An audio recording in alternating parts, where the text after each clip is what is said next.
తెలంగాణ ఛత్తీస్గఢ్ సరిహద్దు దండకారణ్యమైనటువంటి కర్రెగుట్టలు ఇప్పుడు వార్ జోన్గా మారాయి. తుపాకుల మోతతో అడవి తల్లి అంతా కూడా మరి గజగజ వణికిపోతున్నటువంటి పరిస్థితి అయితే కనిపిస్తుంది. ఇక ఇప్పటికే దాదాపు 3 రోజులుగా కూడా భద్రతా బలగాలు దాదాపు 10,000 నుంచి 12,000 మంది భద్రతా బలగాలు కర్రెగుట్టును చుట్టుముట్టినట్టు సమాచారం. ఎవరైతే మావోయిస్టు సుప్రీం లీడర్ హిడ్మా ఎవరైతే ఉన్నారో హిడ్మా అక్కడ అత్యంత ఆధునికమైనటువంటి ఆయుధాలతో అక్కడ తన దళంతో తలదాచుకున్నాడు అని చెప్పేసి పక్కా సమాచారంతోనే భద్రతా బలగాలు వేల సంఖ్యలో అక్కడ కర్రెగుట్టను చుట్టుముట్టినట్లు సమాచారం. మావోయిస్టులకు సంబంధించి వాళ్ళు ఎటువైపు నుంచి కూడా వెళ్ళకుండా వీలు లేకుండా ఉండేందుకు వాళ్ళు ఆ గుట్టనైతే చుట్టుముట్టినటువంటి పరిస్థితి అయితే ఉంది. సో ఇప్పటికే ఈ 3 రోజులుగా చూసినట్లయితే కనుక మరి మావోయిస్టులకు కొద్దిగా ప్రాణ నష్టం జరిగినట్టు కూడా తెలుస్తుంది. అయితే అధికారికంగా మాత్రం ఇంతమంది చనిపోయారని చెప్పేసి పోలీసు భద్రతా బలగాలైతే మరి ఇంకా అధికారిక సమాచారం మాత్రం మరి సంఖ్యలో మాత్రం వెల్లడించలేదు. సో మొత్తానికి చూసినట్లయితే కనుక మరి హిడ్మానే టార్గెట్గా ఈ యొక్క భద్రతా బలగాలు మరి అడవిని జల్లెడబడుతున్నటువంటి పరిస్థితి కనిపిస్తుంది. సో ఇప్పటికే చూసినట్లయితే కనుక తెలంగాణ ఛత్తీస్గఢ్ సరిహద్దు మరి ములుగు జిల్లా వాజేడు మండలంలో ఉన్నటువంటి కర్రెగుట్టలు మరి మావోయిస్టులకు సంబంధించి ఒక సేఫ్ జోన్గా చెప్పుకుంటారు. సో ఈ ప్రాంతంలో మనం గత 10 రోజులుగా చూసినట్లయితే కనుక 10 రోజుల క్రితం ఈ ప్రాంతంలో మేము మందు పాత్రలు అమర్చాము, ఇటువైపుగా రావద్దని చెప్పేసి మరి ఆ లేఖను విడుదల చేశారు మావోయిస్టులు.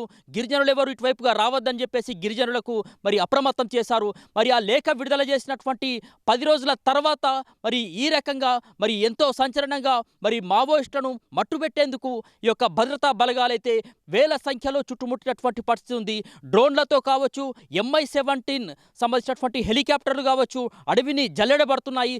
ఎక్కడికక్కడ మరి మావోయిస్టులను కట్టడి చేయాలి, మరి మావోయిస్టులను మరి బయటికి ఎక్కడ రాకుండా కూడా ఆ గుట్టలనైతే చుట్టుముట్టినటువంటి ఆ పరిస్థితి ఉంది. సో ఇప్పటికే కొంతమంది మావోయిస్టులు చనిపోయినట్లు కూడా చెప్తున్నటువంటి పరిస్థితి ఉంది. ములుగు జిల్లా ఎస్పీ శబరీష్ కూడా మరి అక్కడ అడవిని మరి భద్రతా బలగాలు కూంబింగ్ చేస్తున్నటువంటి మాట వాస్తవం అని ధృవీకరించినటువంటి పరిస్థితి అయితే ఉంది. సో గత 3 రోజులుగా చూసినట్లయితే కనుక ఈ యొక్క కర్రెగుట్టల ప్రాంతం అంతా కూడా తుపాకుల మోతతో మరి దద్దరిల్లుతుందని చెప్పేసి అక్కడ ఉన్నటువంటి గిరిజనుడు కూడా చెప్తున్నటువంటి పరిస్థితి అయితే ఉంది. సో ఈ ఆపరేషన్ ఇంకా కొనసాగేటటువంటి అవకాశం అయితే ఉంది. సో ఇప్పటికే మనం చూసాము చాలాసార్లు కూడా, అంటే గత ఏడాది కూడా ఇదే సమ్మర్లో మరి మావోయిస్టులకు సంబంధించి మరి ఏదైతే భద్రతా బలగాలు చేసినటువంటి కాల్పుల్లో మరి మావోయిస్టులకు సంబంధించి ప్రాణ నష్టం జరిగింది. మళ్ళీ ఈసారి కూడా కర్రెగుట్టల్లో జరుగుతున్నటువంటి ఈ యుద్ధ వాతావరణంలో చూసినట్లయితే కనుక కొంతమంది మావోయిస్టులు చనిపోయినట్లు కూడా సమాచారం అందుతా ఉంది. సో దీనికి సంబంధించి ఇప్పటికే ఉన్నతాధికారులు కూడా కర్రెగుట్టకు మరి చేరుకోవాల్సినటువంటి పరిస్థితి ఉంది. కానీ ఈ రోజైతే చేరుకోలేదు, గురువారం రోజు. సో గురువారం రోజు కూడా మరొకసారి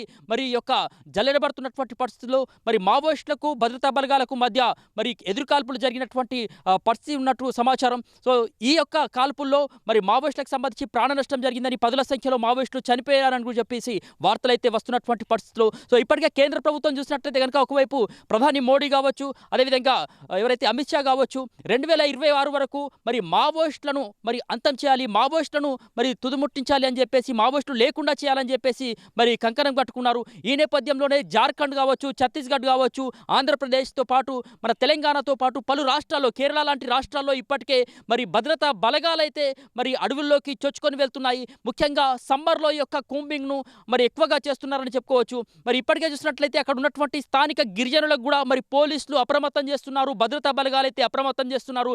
ఎవరు కూడా మరి యొక్క అడవి వైపుకు రావద్దు, కర్రెగుట్టల వైపుకు రావద్దు అని చెప్పేసి ఆంక్షలు కూడా విధిస్తున్నటువంటి పరిస్థితి అయితే ఉంది. సో మొత్తానికైతే ఇంకా ఈ యొక్క ఆపరేషన్ ఎప్పటి వరకు కొనసాగుతుందనేటటువంటి అవకాశం కూడా ఇక్కడ యొక్క కేంద్ర బలగాలు కావచ్చు, లేకపోతే ఏదైతే బస్తర్కు సంబంధించినటువంటి బలగాలు కూడా అక్కడ మోహరించినటువంటి పరిస్థితులు. మొత్తానికైతే కర్రెగుట్టలంతా కూడా ఒక యుద్ధ వాతావరణాన్ని తలపిస్తున్నటువంటి పరిస్థితి అయితే ఉంది. వీడియో జర్నలిస్ట్ సత్యనారాయణతో సమీర్, ఆర్బీ న్యూస్.